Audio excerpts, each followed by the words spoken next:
أشهد أن لا إله إلا الله وحده لا شريك له وأشهد أن محمدا عبده ورسوله أما بعد فأعوذ بالله من الشيطان الرجيم بسم الله الرحمن الرحيم الحمد لله رب العالمين الرحمن الرحيم مالك يوم الدين إياك نعبد وإياك نستعين اهدنا الصراط المستقيم صراط الذين أنعمت عليهم غير المغضوب عليهم ولا الضالين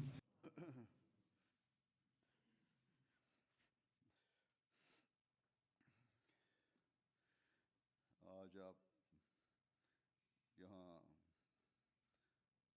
ज़ाइन की मस्जिद के इफ्तिताह के लिए जमा हैं अल्लाह ताला ने Aujourd'hui, vous êtes réunis ici pour l'inauguration de la mosquée de Zion. जिस मस्जिद की तामीर करे और उस शहर में करे Allah a permis à la Jamaat Ahmadiyya des États-Unis de bâtir cette mosquée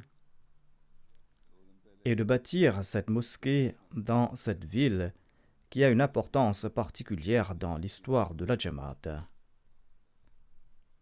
मसाजिद तो हमारे लिए हरी अहम होती है मैंने उसे 2 jours auparavant, une journaliste m'a demandé pourquoi cette mosquée est aussi importante ici. ख्याल था Je lui ai répondu que toutes les mosquées sont importantes pour nous. दिन जाता रहता था Toute mosquée est importante pour nous, je lui ai dit. Elle pensait que j'étais venu ici pour cette mosquée en particulier. Je lui ai expliqué que je voyage pour l'inauguration des mosquées partout dans le monde. En tout cas, je lui ai dit que cette mosquée possède une importance particulière, notamment que cette mosquée a été bâtie dans cette ville qui a été fondée par un opposant de l'islam. तारीख जानने की कोशिश करेंगे और इस तारीख के बताएं Et ceux qui s'intéressent à l'histoire tenteront de connaître cette histoire. शहर की तारीख को नहीं जानता ना डोवी को जानता है एक नुमाइश का एहतमाम दी Hormis la Jamaat, personne ne connaît l'histoire de cette ville ou l'histoire de Dowi. Et à cet égard, une exposition a été organisée par la Jamaat, exposition qui met en lumière l'histoire de cette ville et qui démontre l'importance de cette ville aux yeux de la Jamaat.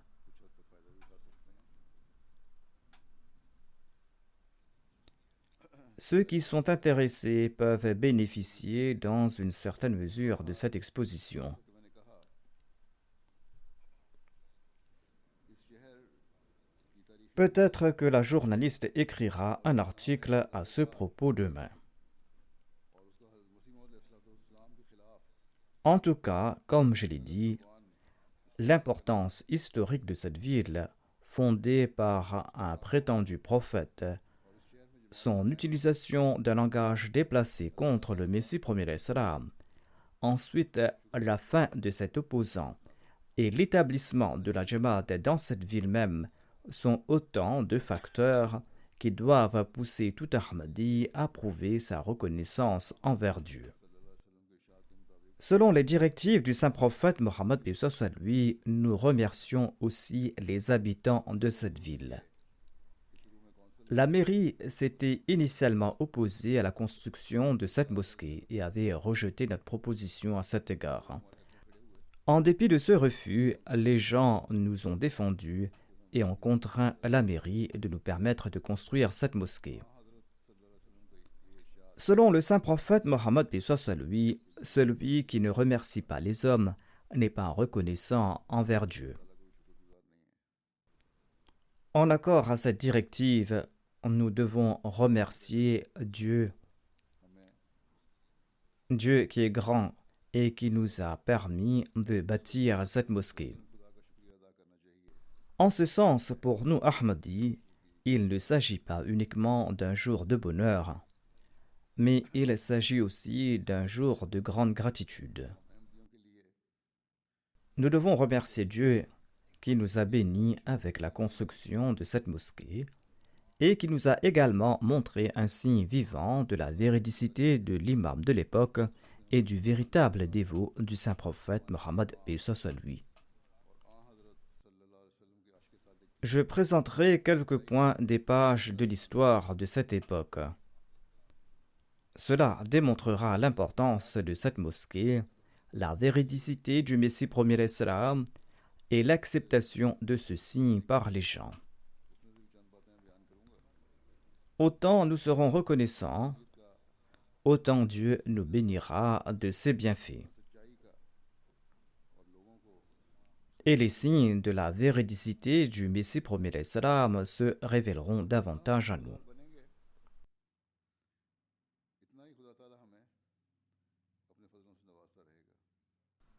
Ainsi donc, notre gratitude nous fera témoigner de la véracité de ces signes.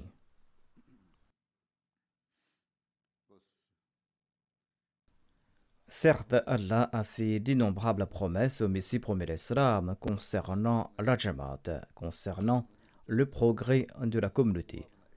Dieu lui a promis qu'il va lui montrer les progrès de la Jamaat, il en a montré, et il en montre aujourd'hui, et il en montrera à l'avenir. Cependant, nous mériterons le droit de voir ces développements et ces progrès, et nous mériterons le droit d'en faire partie lorsque nous serons reconnaissants envers Allah et lorsque nous allons respecter ses ordres et lorsque nous allons respecter nos devoirs envers lui.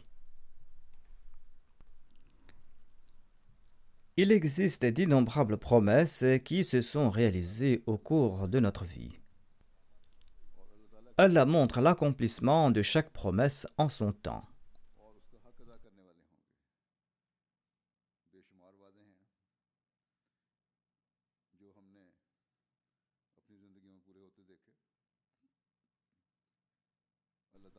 Si cette mosquée n'est pas le signe de l'accomplissement de ses promesses, qu'en est-il d'autre? 120 ans de cela, le Messie premier l'Islam, suite aux révélations divines, avait prédit la mort de ce faux prophète et de cet ennemi de l'islam. Et aujourd'hui, Allah a permis à la Jamaat de construire une mosquée dans sa ville, ville à propos de laquelle il disait qu'aucun musulman ne pourra y pénétrer à moins de se convertir au christianisme.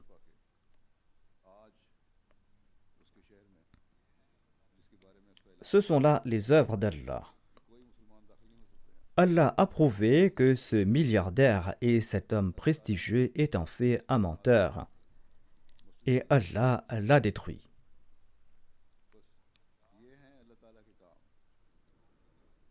Et Allah a fait résonner dans 220 pays du monde la déclaration de son envoyé sur la renaissance de l'islam, déclaration qui est sortie d'un petit village du Pendjab. Mais notre travail s'arrête-t-il ici?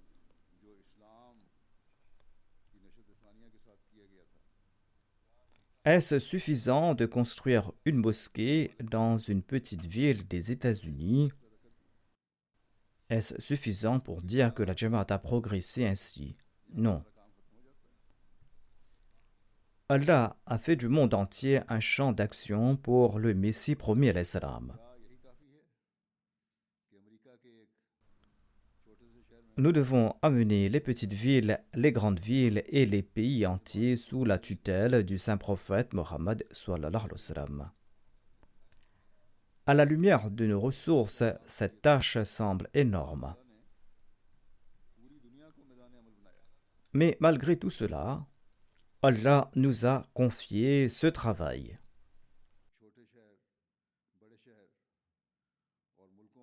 Allah en a aussi fait la promesse au Messie promis à l'Islam. Mais le Messie promet l'Islam a déclaré que tout ce travail n'est que notre modeste effort. En fait, des prières sont nécessaires pour l'accomplissement de ces œuvres. Cette œuvre se fera grâce aux prières. C'est un point que nous devons toujours garder à l'esprit. C'est un point important, notamment que nous devons porter une attention particulière aux prières. D'ailleurs, nous construisons des mosquées afin que les gens s'y rassemblent pour le culte de Dieu, afin qu'ils se placent en présence d'Allah 5 fois par jour, afin qu'ils soient réguliers lors des prières du vendredi, et afin qu'ils n'oublient pas l'adoration de Dieu en raison des activités mondaines. Si nous oublions nos actes d'adoration, eh bien, la construction de cette mosquée ne sera qu'une structure extérieure. Nous informons le monde que nous avons bâti une mosquée ici. Mais nos actions ne seront pas dignes aux yeux d'Allah. Nos actions ne seront pas dignes d'être bénies grâce à cette mosquée et les bénédictions qui y sont attachées.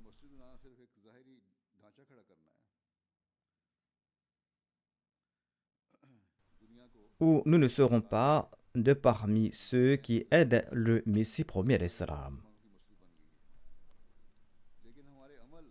Le Messie promis à l'Islam a déclaré « Aidez-moi avec des prières constantes.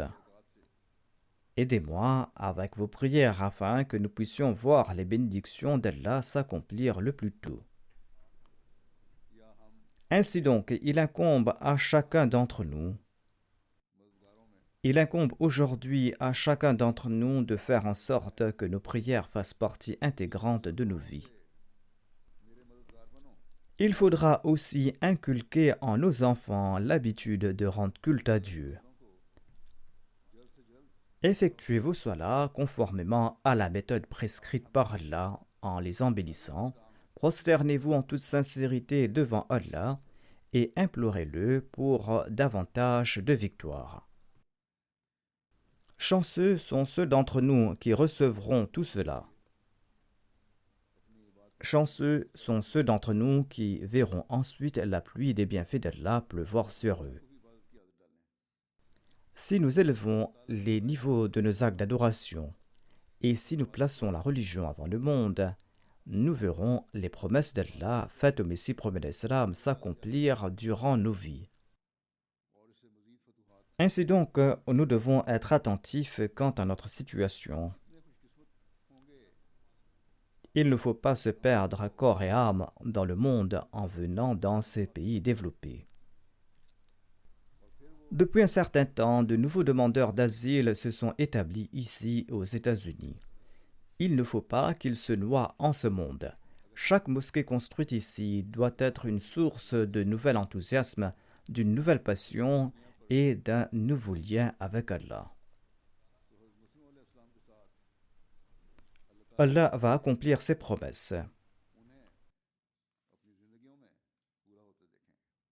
Soyons attentifs à cet égard de peur que le temps de leur accomplissement ne soit retardé par nos actions ou qu'il soit accompli par d'autres personnes plus tard et que nous en soyons privés.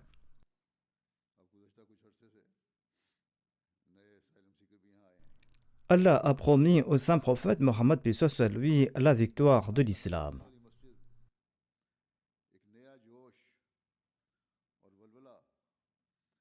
Quel est le prophète le plus cher à Allah hormis le saint prophète Mohammed paix soit sur lui?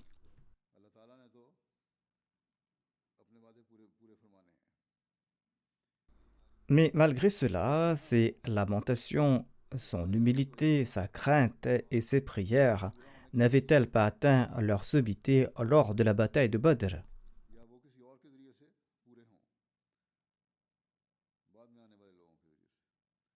Le saint prophète Mohammed paix soit sur lui pleurait tellement que son manteau tombait de ses épaules à maintes reprises. Abu Bakr as-Siddiq lui a dit: Ô envoyé d'Allah, sallallahu alayhi wa sallam, Allah nous a promis la victoire. Pourquoi êtes-vous aussi anxieux? L'envoyé d'Allah sallallahu alayhi wa sallam, a déclaré: Allah est indépendant. Les conquêtes ont aussi des conditions cachées. Ma tâche est donc de supplier Allah pour son aide et de le faire en toute humilité.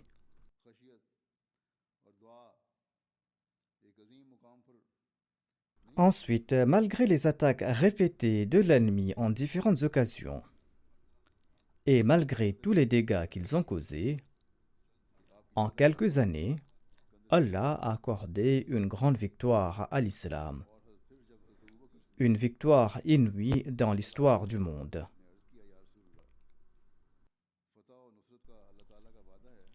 Ces ennemis mortels sont non seulement devenus musulmans, mais de surcroît, ils sont devenus les amoureux du saint prophète Mohammed paix soit sur lui, et ils étaient prêts pratiquement à verser leur sang pour le saint prophète paix soit sur lui.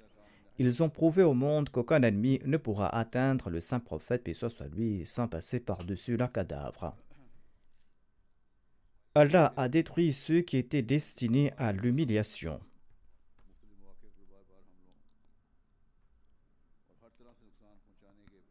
Le Messie premier Islam déclare que c'était les prières d'une personne qui s'était immolée en Dieu qui ont apporté cette révolution. Aujourd'hui aussi, seules les prières du serviteur parfait du saint prophète Mohammed paix soit sur lui, qui s'accompliront au moment opportun, apporteront le monde sous les pieds du saint prophète Mohammed paix soit sur lui. Mais le Messie premier Islam a déclaré: aidez-moi par vos prières et par vos actions, vous qui dites être mes suivants. Aujourd'hui, nous sommes assis dans cette mosquée et nous sommes en train d'en faire son inauguration. Et cette mosquée porte le nom de Fath Azim, en référence à la révélation reçue par le Messie premier l'Islam, en référence à sa prophétie. Après avoir été informé par Allah, il a prédit la mort de Dowi. Il a déclaré que ce signe de grande victoire va apparaître bientôt.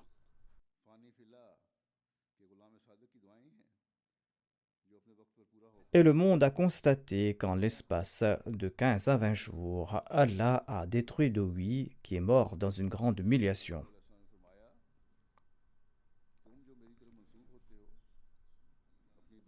Comment Allah l'avait traité avant sa mort, ceci est une autre histoire.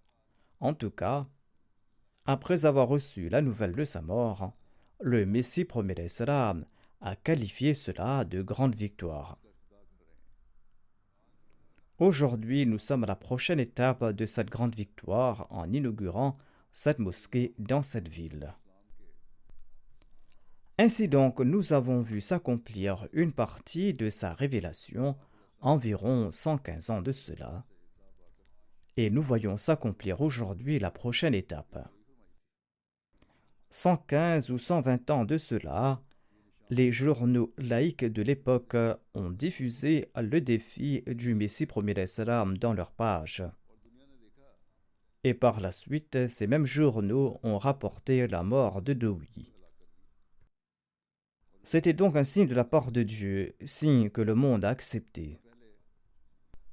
Je mentionne ici une partie d'un article d'un journal de l'époque. Je ne pourrai pas présenter davantage. Le Sunday Herald de Boston du 23 juin 1907 a présenté une introduction du Messie premier l'Islam. L'article a présenté sa revendication ainsi que son défi. Ensuite, le journal a commenté sur Dowi. Je cite ici quelques passages du journal. L'article disait en gros titre: Grand et Mizaroulam Ahmad le Messie. Il a prédit la fin pathétique de Dowi. Et maintenant, il prédit la peste, les inondations et les tremblements de terre. 23 jours du mois d'août 1903 s'étaient écoulés quand Mizaroulam Ahmad de Qadian, en Inde, avait prédit la mort de Dowi, qui est aussi connu comme le deuxième Élie. Cette mort a eu lieu en mars dernier de l'an 1907, dit l'article. L'article ajoute: ce gentleman indien est bien connu sur les terres orientales du monde depuis de nombreuses années. Il affirme qu'il est le véritable Messie qui devait apparaître durant les derniers temps et que Dieu l'a comblé de sa grâce. Il a d'abord attiré l'attention des États-Unis en 1903 en raison d'une controverse avec le troisième Élie. Depuis la mort de Dowie, la réputation du prophète indien a monté en flèche, car n'avait-il pas annoncé que la mort de Dowie aura lieu au cours de sa vie, c'est-à-dire au cours de la vie de Mirza Saheb, et ce qu'il va connaître la mort dans beaucoup de chagrin et de tourments. Ensuite, l'article cite le Messie premier salam, qui a déclaré « Si directement ou indirectement M. Dowie relève ce défi, il quittera ce monde sous mes yeux avec beaucoup de chagrin et de tourments. » Ensuite, le Messie premier salam a déclaré « Si M. Dowie n'a pas le courage de relever mon défi, que les Amériques et l'Europe témoignent que cela prouvera sa défaite. Et le public saura qu'il n'était qu'un imposteur et qu'il a tenté de le tromper en se posant en Élie. Même s'il s'évertue pour fuir ce duel, sa fuite ne sera rien de moins qu'une sorte de mort. Une calamité frappera très certainement sa ville de Zion, car il devra confronter les conséquences de l'acceptation du défi ou le refus de ce défi. Je termine avec cette prière. Ô Dieu puissant et parfait, toi qui t'es toujours révélé à tes prophètes et qui vas te révéler à l'avenir, rends ton jugement et montre à ton peuple l'imposture et le mensonge de Dowie et de Pigot. Car tes faibles créatures s'étant adonnées au culte des humains et s'étant fiées à des faibles mortels comme eux se sont détournés de ton chemin et errent très loin de toi. L'article déclare que Dowie n'a d'abord prêté aucune attention à ce défi venant de l'Extrême-Orient. Mais le 26 septembre 1903, Dowie a déclaré dans sa publication de Zion City « On me demande pourquoi je ne réponds pas à cette personne. Croyez-vous que je dois répliquer à pareil moucheron? Si je place mon pied sur eux, je vais les écraser à mort. Je leur offre la chance de s'envoler et de survivre. » Ainsi, il a indiqué une seule fois qu'il connaissait l'existence de Mirza Ghulam Ahmad de Qadian. Il le nommait le Messie mahométan insensé. Qu'Allah nous en préserve. Et le 12 décembre 1903, il a écrit ceci. « Si je ne suis pas le prophète de Dieu, il n'y a personne sur la terre de Dieu qui ne le soit. » En janvier, il a écrit « Mon rôle est de faire sortir les gens de l'Est et de l'Ouest, du Nord et du Sud, et de les installer dans cette ville et dans d'autres villes de Zion, jusqu'à ce que le temps vienne où les musulmans seront balayés. Que Dieu nous accorde de voir ce temps. » Ceci était la déclaration de M. Dowie. L'article ajoute sur quoi Mirza Saheb l'a défié de prier pour que celui d'entre nous deux qui est le menteur périsse le premier. Dowie est mort, ses amis s'étant écartés de lui, sa fortune a disparu, il souffrait de paralysie et de folie. Il a connu une mort misérable avec Zion City déchirée par dissensions internes. Mirza s'est prononcé franchement et il a déclaré qu'il a gagné son défi ou sa prédiction. Et il demande à chaque chercheur de vérité d'accepter cette vérité telle qu'il l'avait annoncée. Il considère les malheurs ayant frappé son rival en Amérique comme une preuve de la vengeance divine mêlée au jugement divin. Comme le dit un de ses adeptes, ce n'est pas pour nous réjouir de la mort d'un ennemi que nous évoquons certaines circonstances de la vie de Dowie. Pareil comportement est aux antipodes de nos pensées.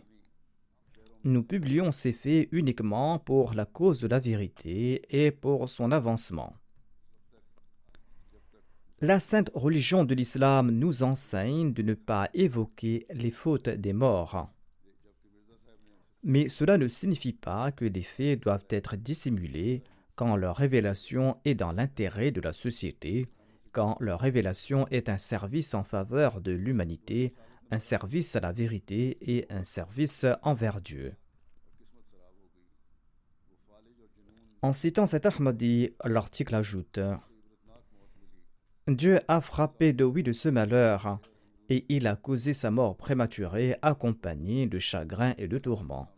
Par ce faire, Dieu a rendu son jugement exactement comme il avait informé son messager 3 ou 4 ans avant ces événements. »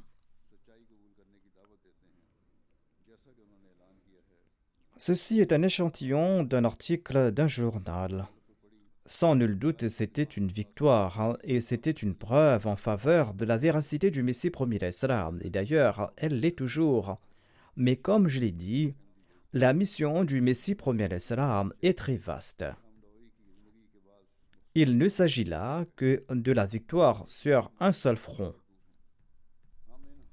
Nous connaîtrons le bonheur véritable quand nous apporterons le monde aux pieds du saint prophète Mohammed sallallahu alayhi wa sallam. Pour ce faire, nous devons trouver de nouvelles façons afin de prêcher suite à la construction de cette mosquée. Nous devons présenter les arguments du Messie du saint prophète Mohammed lui au monde. Nous devons améliorer davantage notre condition pratique et spirituelle. Et comme je l'ai dit, la véritable grande victoire était la conquête de la Mecque. Après la conquête de la Mecque, l'envoyé d'Allah, sallallahu alayhi wa sallam, et les califes bien guidés ou les musulmans d'après avaient-ils cessé le travail de la prédication? N'a-t-il pas eu un effort pour répandre le message de l'islam jusqu'aux extrémités du monde? Les territoires n'ont pas été conquis par des batailles. Certes, il y a eu des guerres, des batailles, mais pas pour répandre la religion. En fait, c'était les cœurs qui ont été conquis. Suite à quoi, des gens ayant fait des sacrifices n'ont cessé de se joindre à l'islam en légion. Par conséquent, la victoire remportée par le Messie promis l'islam doit être perpétuée par une prédication et des prières constantes. Les fidèles du Messie promis l'islam sont comptés parmi les akhirin, parmi ces derniers qui ont rejoint les premiers. Les premiers ont-ils cessé de prêcher et d'améliorer leurs conditions spirituelles et morales? Avaient-ils réduit les normes de leur culte? Tant que ces principes étaient en vigueur parmi les musulmans, l'islam n'a cessé de progresser. Le déclin des musulmans a débuté quand le matérialisme a commencé à dominer et lorsque les normes de la piété ont commencé à décliner. Cela a débuté quand on portait moins d'attention vers le culte de Dieu. Or, Allah avait promis au saint prophète Mohammed lui que cette religion sera maintenue jusqu'au jour de la résurrection et que cette religion sera renforcée. C'est pourquoi Dieu enverra le Messie promis et le Mahdi promis à la fin des temps. Ensuite, il a envoyé le Messie promis et il a informé le monde de sa mission. Et malgré le manque de ressources, son message a atteint l'Europe et l'Amérique et de nombreux pays dans le monde. En référence à Dowi, nous constatons avec quelle gloire ce message a atteint le monde. Allah a semé la graine de la renaissance de l'islam à travers le Messie promis l'islam. Et maintenant, cette plante est en train de se répandre et est en train de fleurir dans le monde. Allah a fait de nombreuses promesses au Messie promis l'islam. Il lui a révélé ceci: Dieu ne va pas t'abandonner. Dieu va t'accorder un honneur extraordinaire. Les gens ne te sauveront pas, mais moi, je vais te sauver. Il existe d'innombrables promesses faites par Allah au Messie promis l'islam. Et les 133 ans d'histoire de la Jamaat est un témoin de la manière dont Allah ne cesse d'accomplir ses promesses. Aujourd'hui, la communauté Ahmadiyya est répandue dans 220 pays dans le monde.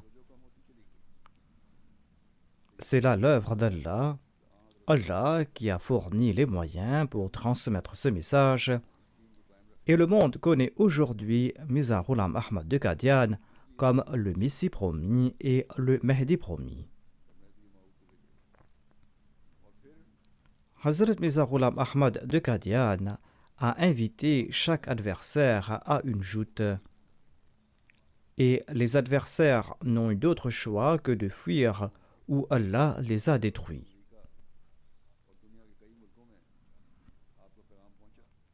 L'opposition contre les communautés des prophètes ne cesse de perdurer. Mais l'ennemi ne peut pas obtenir ce qu'il souhaite. C'est ce que nous avons constaté avec la Jamaat Ahmadiyya. L'ennemi a remué ciel et terre en usant de tous ses moyens afin de détruire la Jamaat, et l'ennemi ne cesse de le faire jusqu'à présent.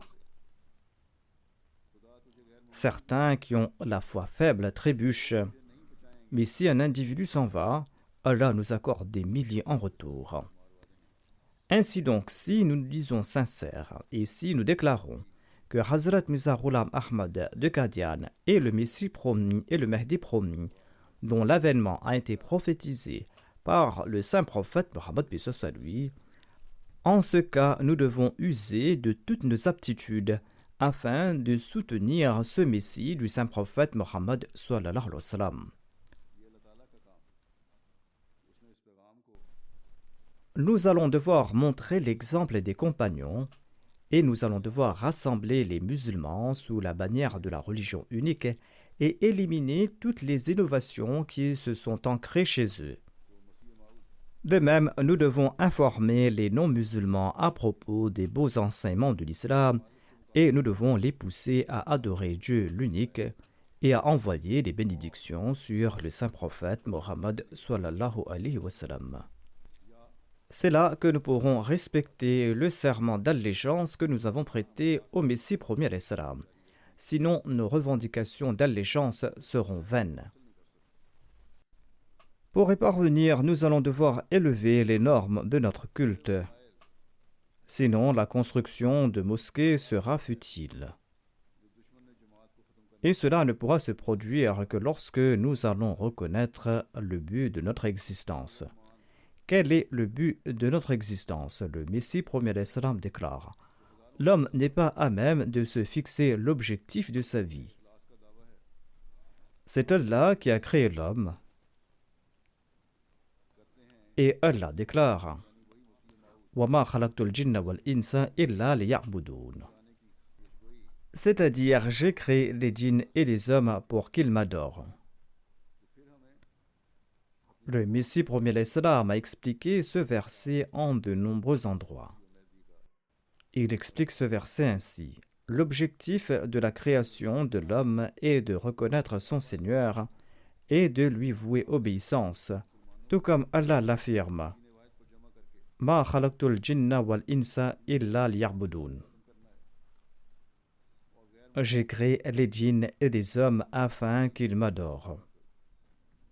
Mais malheureusement, la majorité des gens, après avoir atteint l'âge de la maturité, ne comprennent pas cette obligation et ils négligent l'objectif de leur vie. Ils abandonnent Dieu pour s'incliner vers le monde. Les richesses et les honneurs de ce monde leur sont si chers qu'ils accordent peu d'importance à Dieu. Voire celui-ci n'existe même pas dans le cœur d'une multitude de gens. Ils se vouent corps et âme à ce monde et ils s'y enfoncent jusqu'au cou. Ils ignorent si Dieu existe. Ils ne le connaissent qu'au moment où l'ange de la mort vient réclamer leur vie, c'est-à-dire au moment de leur mort. Il ne nous sied pas à nous qui prétendons avoir accepté l'imam de l'époque de mener des vies pareilles. Nous devons respecter les exigences des actes d'adoration en reconnaissant le but de notre existence. Les gens seront attirés vers cette belle mosquée et nous pourrons transmettre le message de l'islam comme il se doit et nous pourrons accomplir la mission du Messie promis d'Islam quand nous allons œuvrer en cherchant l'aide d'Allah. Cela n'aura pas lieu tant que nous ne respectons pas les exigences de nos actes d'adoration. Tout Ahmadi doit réfléchir à ce propos et tout Ahmadi doit tenter d'intégrer ces principes dans sa vie. Notamment qu'il doit respecter les exigences des actes d'adoration afin qu'il puisse embellir sa vie ici-bas et dans l'au-delà, afin d'attirer ainsi les faveurs d'Allah. Donc aujourd'hui, l'inauguration de cette mosquée sera grande lorsque nous allons reconnaître quel est le but de notre existence. Sinon, il existe d'innombrables mosquées en ce monde, des mosquées qui sont très belles, qui sont des plus excellentes, mais ceux qui visitent ces mosquées ne remplissent pas l'objectif de leur existence. L'ibada ne signifie pas accomplir ces 5 prières ou quelques prières à la hâte. L'adoration consiste à accomplir la Salat en respectant toutes ses exigences. On doit l'accomplir attentivement. Le saint prophète Mohammed lui avait demandé à une personne de répéter ces Salats 3 ou 4 fois de suite parce que selon lui, cette personne ne respectait pas les exigences de la Salat. Il ne priait pas de la manière dont il devait prier. Ainsi donc, si nous accomplissons nos Salats en respectant leurs conditions, nous allons nous rapprocher d'Allah. Notre adoration sera exaucée quand nous allons respecter également les droits des serviteurs d'Allah. Selon Allah, les salats de ceux qui usurpent les droits d'autrui seront la cause de leur destruction. Leurs salats seront rejetés sur leur visage. Par conséquent, notre objectif est de remplir les mosquées tout en suivant les commandements d'Allah et nous allons devoir agir ainsi uniquement afin de mériter le plaisir d'Allah. Que souhaitait cet individu à qui le Messie promis d'Islam avait lancé ce défi? Cet individu souhaitait établir son règne en ce monde au nom de la religion. Et pour cela, il a utilisé le nom du Christ. Il a fait de grandes déclarations concernant le traitement qu'il infligera au Messie du saint prophète Mohammed à lui, tout comme je l'ai décrit en citant ce journal. Quand le Messie promis d'Islam lui a lancé le défi de la prière, sa fin a été révélée. Le monde a vu l'humiliation cinglante de Dowi dans tous les domaines. Le signe était si clair que les journaux l'ont également admis, car il n'avait pas d'autre choix et ils ont été forcés de déclarer que Mirza Ghulam Ahmad est grand. Mais devons-nous, suite à cette grande victoire, nous contenter de bâtir une mosquée commémorative? Comme je l'ai dit, nous avons mangé et nous mangeons encore les fruits des prières du Messie promis d'Islam. Mais le Messie promis d'Islam a également conseillé à ses disciples de suivre les mêmes voies, ces voies qui mènent à une relation avec Allah. Le Messie promis d'Islam n'a pas uniquement lancé ce défi pour vouer cette personne à la destruction, mais pour établir la grandeur de l'islam, pour réunir le monde sous le drapeau de l'islam. Il a lancé ce défi parce que maintenant le règne du Messie, du saint prophète Mohammed lui sera établi en ce monde. Ce Messie a pour rôle d'établir le règne du Dieu unique en ce monde en élevant le drapeau du saint prophète lui. Aujourd'hui, il nous incombe à nous, nous qui disons être les suivants du Messie promis d'Islam, de diffuser le message du Messie, du saint prophète Mohammed lui dans tous les coins du pays et de prouver ainsi l'unicité de Dieu. Ce travail sera accompli lorsque nous établirons également une relation avec Dieu et lorsque nous allons aussi grandir dans le domaine de la taqwa.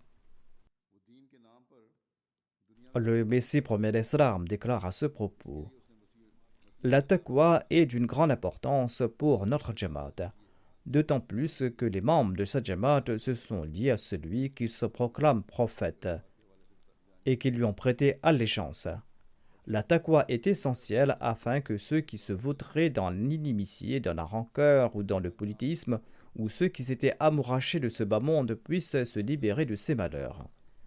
Ainsi, la pureté intérieure est essentielle. Lorsqu'il en sera ainsi, c'est là que naîtra la taqwa, et le monde verra signe après signe.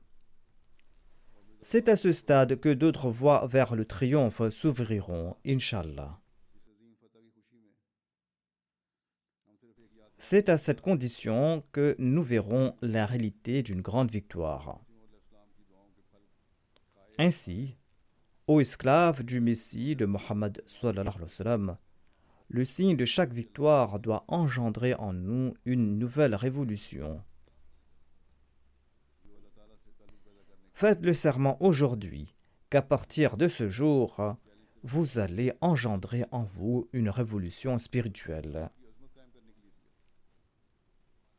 Faites la promesse que ce jour est là pour provoquer une révolution spirituelle chez nos enfants et en nos générations futures. Il doit en être ainsi. Sinon, à quoi nous servira la mort de Dowi ou le fait que nous avons fait connaître aux habitants de cette ville le nom de Dowi, nom qu'ils ignoraient naguère.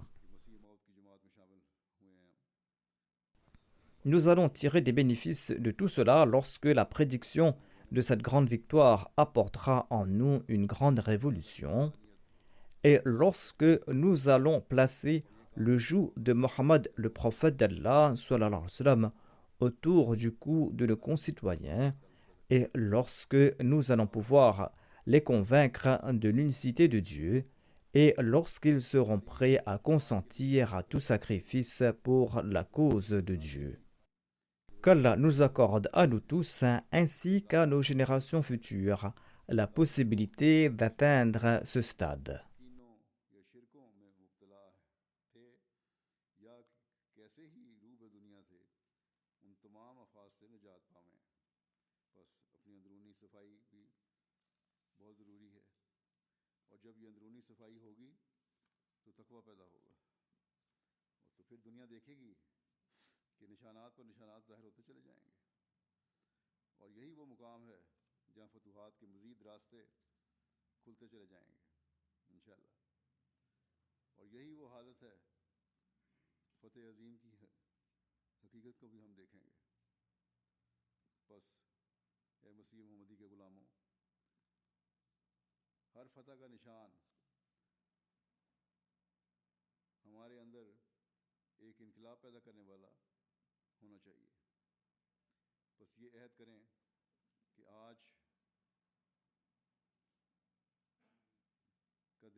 Alhamdulillah.